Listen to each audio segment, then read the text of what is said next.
Hello everyone, my name is Divya और today we are going to cover national parks of Uttarakhand. अच्छा, शुरू करने से पहले मैं एक चीज़ बताना चाहूँगी। उत्तराखंड में ज़्यादातर जो कंटेंट है वो हिंदी में अवेलेबल है और यहाँ जो मैंने पीपीटी बनाई है ये मैंने इंग्लिश में बनाई है, लेकिन ऐसा नहीं है कि इसको सिर्फ इंग्लिश वाले बच्चे देख सकते हैं। Both Hindi as well as English students इसको देख सकते हैं, क्योंकि मैं इसमें जो पढ़ाने का मीडियम रखूँगी ना वो मैं बायलिंगुअल रखूँगी, ताकि हिंदी और इंग्लिश दोनों ही साइड के बच्चों को ये बात समझ में आ जाए। ठीक है, तो let us begin with national parks of Uttarakhand. Uttarakhand के नेशनल पार्क्स के बारे में शुरू करते हैं। अच्छा, जो सबसे पहले नेशनल पार्क आपको दिख रहा है ये वाला, ये हर किसी को पता होगा कि मैं किसकी बात कर रही हूँ। ओके, सबसे पहले let us talk about Corbett national park, right. Okay, Corbett national park Asia का पहला नेशनल पार्क है जिसको 1936 में एस्टैब्लिश किया था। इसका सबसे पहले जब बना था ना तो इसका नाम हेले नेशनल पार्क था। ओके, इंडिया जब इंडिपेंडेंट हुआ उसके बाद इसका नाम बदल के रामगंगा नेशनल पार्क रखा गया है और उसके बाद दोबारा से 1957 में इसका नाम चेंज हुआ और जिम कॉर्बेट नेशनल पार्क रखा गया। Jim Corbett national park 2 district में फैला हुआ है, एक है पौड़ी और एक है नैनीताल। एंट्रेंस गेट इसका ढिकाला नैनीताल जो कि रामनगर के अंदर है वहाँ रामनगर जो कि नैनीताल के अंदर है वहाँ पड़ता है। और ढिकाला कैसे याद हो सकता है? एंट्रेंस के लिए हम डोर यूज़ करते हैं, डोर, तो D for Dhikala, D for door, ऐसे याद हो सकता है। कॉर्बेट नेशनल पार्क के बीच में पाटली दून, कॉर्बेट वाटरफॉल और वेस्टर्न रामगंगा रिवर फ्लो करती है। ये एक इम्पॉर्टेंट ट्रैप है। ओके, 1 नवंबर 1973 को इसको इंडिया का पहला टाइगर रिजर्व डिक्लेयर किया गया। 2012 में कॉर्बेट नेशनल पार्क के चारों तरफ ना जो एरिया है 500 मीटर वाला एरिया, उसको सेंसिटिव जोन डिक्लेयर किया गया था। 2013 में स्पेशल टाइगर प्रोटेक्शन फोर्स यहाँ पे एस्टैब्लिश हुआ है और मैक्सिमम टूरिस्ट की अगर हम बात करें तो मैक्सिमम टूरिस्ट हमारे कॉर्बेट नेशनल पार्क में आते हैं। और 2020 में जब कोरोना का टाइम था, इंडिया का पहला एनिमल क्वारंटीन सेंटर यहाँ पर एस्टैब्लिश हुआ है। अच्छा, बात करते हैं इसके फ्लोरा फौना की। फ्लोरा यानी प्लांट्स, तो साल, शीशम, खैर एक्सेट्रा यहाँ पे पाए जाते हैं। इनमें से भी अगर डोमिनेंट की बात करूँ तो साल पाया जाता है। फौना टाइगर, एलिफेंट, चीतल, सांबर एक्सेट्रा। और इसके अलावा पहला वाइल्ड लाइफ रिजर्व एशिया का ये बना हुआ है। ठीक है, आगे बात करते हैं गोविंद पशु विहार नेशनल पार्क से रिलेटेड। गोविंद नेशनल पार्क कहाँ पर है? सबसे पहला पॉइंट है उत्तरकाशी में है। क्या बोला जाता है इसको गोविंद पशु विहार भी बोला जाता है। अब गोविंद नेशनल पार्क जो है ना वो गोविंद बल्लभ पंत जो कि फ्रीडम फाइटर रह चुके हैं उनके नाम पर ये पार्क का नाम पड़ा है। और इसके बीच में हरकीदून घाटी, रुनसियारा झील पड़ती है, याद रखिएगा। और 1980 में इसको एस्टैब्लिश किया गया है। और इसके बीच में कौन सी रिवर फ्लो करती है? टॉन्स रिवर फ्लो करती है। ठीक है, टॉन्स रिवर इसके बीच में फ्लो करती है।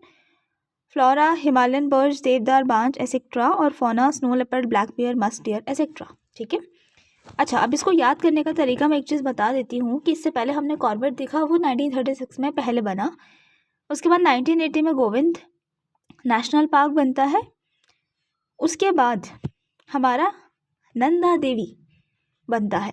ठीक है, नंदा देवी नेशनल पार्क। अच्छा, नंदा देवी नेशनल पार्क का भी ना एक पुराना नाम है, संजय गांधी नेशनल पार्क। इसको 1982 में एस्टैब्लिश किया गया था। 1980 में गोविंद एस्टैब्लिश हुआ, 1982 में नंदा देवी एस्टैब्लिश हुआ, 1982 के साथ में ही एक और एस्टैब्लिश हुआ है, वैली ऑफ फ्लावर्स। ओके, अच्छा, नंदा देवी नेशनल पार्क को यूनेस्को का वर्ल्ड हेरिटेज साइट 1988 में बनाया गया था। हेडक्वार्टर कहाँ है इसका? जोशीमठ के अंदर पड़ता है। और पहला इंसान जो नंदा देवी नेशनल पार्क आया था उसका नाम था W गार्डन। अच्छा, नंदा देवी नेशनल पार्क को ना नंदा देवी बायोस्फीयर रिजर्व भी बोला जाता है और 3 डिस्ट्रिक्ट्स में फैला हुआ है, चमोली, बागेश्वर और पिथौरागढ़।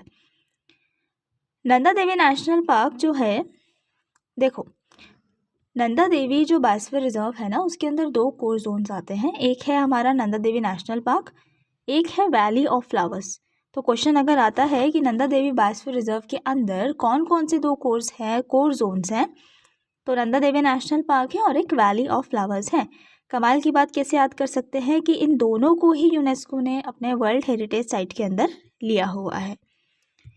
फ्लोरा की बात करते हैं तो देवदार, ब्लू पाइन, फर, स्प्रूस, बर्च एक्सेट्रा। और फौना आप देख सकते हैं बहरहाल मस्क डियर, स्नो लेपर्ड। ये रहा सुंदर सुंदर सा फूलों की बगिया, तो इसको बोल सकते हैं valley of flowers national park. ठीक है, कहाँ पर है ये? चमोली। नाम से ही समझ आ रहा है चमोली, चमोली का फूल, तो चमोली याद रह जाएगा। अच्छा, वैली ऑफ फ्लावर्स जो नाम है ना, वो कैसे पड़ा? फ्रैंक ए स्मिथ हैं जिन्होंने इस वैली ऑफ फ्लावर्स को ढूंढा था। तो उन्होंने एक किताब लिखी वैली ऑफ फ्लावर्स नाम की, और उसी वैली ऑफ फ्लावर्स किताब के नाम पे valley of flowers national park का नाम पड़ता है। स्कंद पुराण में इसको नंदन कानन बोला गया है, और महाकवि कालिदास ने इसको अलका बोला है। अलका, ठीक है। अलका जी को फूल बहुत पसंद है ना चमोली के, याद हो सकता है अलका वैली ऑफ फ्लावर्स का नाम है। 1982 में इसको एस्टैब्लिश किया गया था, जैसे कि मैंने बताया 1982 में। इससे पहले नंदा देवी और वैली ऑफ फ्लावर्स साथ में हुए हैं। ये भी यूनेस्को वर्ल्ड हेरिटेज का पार्ट बना 2005 में। इससे पहले वाला कब बना था? 1988 में। ये 2005 में बनता है। नर और गंधमादन माउंटेन्स जो हैं उसके बीच में ये पार्क पड़ता है, और पुष्पवती रिवर्स इंपॉर्टेंट है सब जगह की, ध्यान रखिएगा। पुष्पवती रिवर इसके बीच में से फ्लो करती है। और फूल जो हमने सुंदर सुंदर फूल देखे, इसके खिलने का समय जुलाई से अक्टूबर के बीच में रहता है। और ये मैंने बता दिया कि फ्रैंक ए स्मिथ नाम के इंसान ने इसको ढूंढा था। अलग अलग नाम है इसके, बैकुंठ, ब्यूंडर, पुष्पावली, इसी से याद हो जाएगा। गंधमादन इन 2 पर्वतों के बीच में पड़ता है, नर और मादन के। और फ्रैंक ए स्मिथ वैली तो हो ही जाएगा। अच्छा, एक इम्पॉर्टेंट बात है कि जो स्टेट का फ्लावर है ना, ब्रह्म कमल, कहाँ मिलता है? वैली ऑफ फ्लावर्स में मिलता है। और इस वैली को ना, इतनी खूबसूरत वैली को डेंजर हो रहा है क्योंकि यहाँ पे पॉलीगोनम नाम का एक फ्लावर है, और ये रैपिडली यहाँ पर स्प्रेड हो रहा है, जिसकी वजह से डेंजर की प्रॉब्लम हो रही है। जानवरों की बात करते हैं, musk deer, red fox, common langur etcetera यहाँ पे पाए जा रहे हैं। देखो कितना सुंदर है ये। I have not been there but I wish. Okay, अच्छा, सबसे इम्पोर्टेंट राजाजी नेशनल पार्क, जो कि फेमस है बहुत ज़्यादा। राजाजी नेशनल पार्क स्टेट का पहला wild life conservation centre Motichur animal park 1935 में बनता है। ठीक है, याद रखिएगा ये चीज़ को। 1948 में हरिद्वार में राजाजी एनिमल पार्क हुआ करता था, और पौड़ी में चिला एनिमल पार्क होता था। एक टाइम पर ऐसा 3 अलग अलग डिस्ट्रिक्ट्स में 3 अलग अलग पार्क होते थे। 1983 में इन तीनों पार्क्स को मर्ज करा और राजाजी नेशनल पार्क बनाया गया। तो राजाजी नेशनल पार्क का एस्टैब्लिशमेंट डेट अगर मैं बात करूं तो 1983 में पड़ता है। हेडक्वार्टर कहाँ है जी? देहरादून में है। और देहरादून क्यों इम्पोर्टेंट है? देखो, एक तो देखो ना, उत्तराखंड का कैपिटल है, तो थोड़ा याद रखिएगा, हेडक्वार्टर यहाँ है। शिवालिक रेंज में लाया करता है। और नाम कैसे पड़ा राजा जी? सी राजगोपालाचारी। अब यहाँ क्या लिखा है? Last governor general of independent India. Okay, 3 districts में फैला है, देहरादून, पौड़ी और हरिद्वार, बिकॉज ये तीनों यहाँ पर ऊपर हैं। और 2014 में स्टेट का दूसरा टाइगर रिजर्व बना, क्योंकि पहला तो कॉर्बेट था, और इंडिया का 48। अच्छा, पॉपुलेशन की बात करते हैं तो लार्जेस्ट पॉपुलेशन यहाँ पे एलिफेंट्स की पाई जाती है। कॉर्बेट में किसकी पाई जाती है? रॉयल बंगाल टाइगर की। और यहाँ पे किसकी पाई जाती है? यहाँ पे एलिफेंट्स की पाई जाती है। और एलिफेंट की पाई जाती है ज़्यादातर पॉपुलेशन, इसलिए यहाँ पर किसकी सफारी होती है? एलिफेंट की। चिला रेंज पे। चिला रेंज याद रखिएगा कहाँ पर होती है। फ्लोरा खेर, शीशम, अमलतास एक्सेट्रा। और एलिफेंट टाइगर तो मिलता ही है, चीतल नीलगाय साथ में भी है। Okay, last national park Gangotri national park. Gangotri बोल दिया जाता है इसको। गंगोत्री नेशनल पार्क 1989 में इसको इस्टेब्लिश किया गया था उत्तरकाशी में। स्टेट का लार्जेस्ट नेशनल पार्क है, सबसे बड़ा। गंगा नदी सबसे ज़्यादा है ना हमारे इंडिया में। अगर मैं बात करूँ गंगा बेसिन वगैरह की, तो गंगा का सबसे ज़्यादा है ना, या उत्तराखंड में ही ले लो आप इसको, कि गंगा नदी तो यार वैसे भी बहुत बड़ी नदी है, तो लार्जेस्ट भी हो गया नेशनल पार्क स्टेट का। और इंडिया का पहला स्नो लेपर्ड कंजर्वेशन सेंटर यहाँ बनाया गया, तो जाहिर सी बात है स्नो लेपर्ड यहाँ पे पाया जाता है। फ्लोरा की बात करें तो देवदार, स्प्रूस, ओक, चीर पाइन, फर एक्सेट्रा।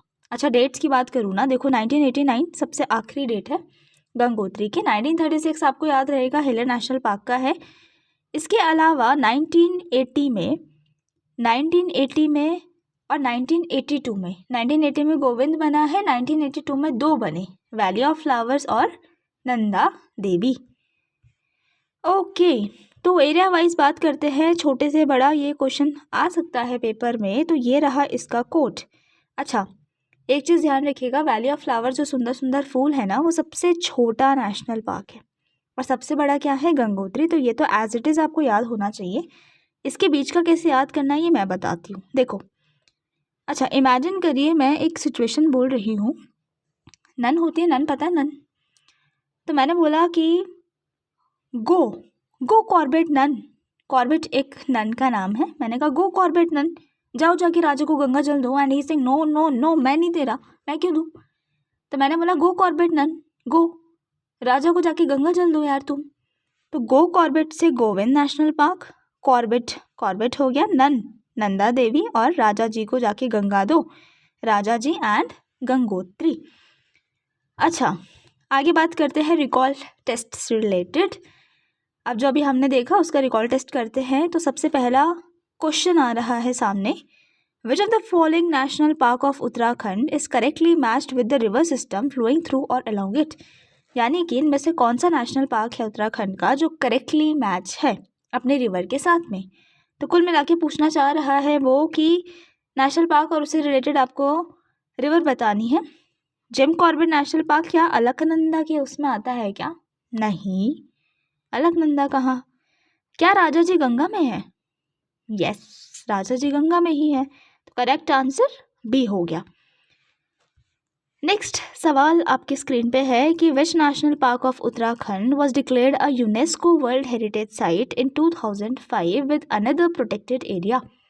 सवाल है कि कौन सा नेशनल पार्क है जिसको यूनेस्को वर्ल्ड हेरिटेज साइट 2005 में डिक्लेयर किया गया, और 2005 में डिक्लेयर करा, और स्टेट में एक और प्रोटेक्टेड एरिया है जो यूनेस्को वर्ल्ड हेरिटेज साइट है। तो इनमें से कौन सा नेशनल पार्क है जिसको 2005 में डिक्लेयर किया था? Valley of flowers national park. तो correct option is C. Next सवाल आ रहा है, consider the following statements regarding Govind national park. Statement based question है। पहला बोल रहा है, क्या इसको पानी ज़्यादातर टोन्स रिवर सिस्टम से मिलता है क्या ये अपनी नॉर्दर्न बाउंड्री तिब्बत के साथ शेयर करता है? And now you will be saying कि ऐसा तो कुछ पड़ा ही नहीं कि नेशनल पार्क किसके साथ बाउंड्री शेयर करता है। वेट, क्या इसके अंदर हर की दून वैली जो फेमस है वो आती है? करेक्ट बताना है। अच्छा, पानी टोन से मिलता है क्या? हाँ मिलता है। क्या नॉर्दर्न बाउंड्री तिब्बत से शेयर करता है? अब याद रखिएगा गोविंद नेशनल पार्क कहाँ पड़ता है?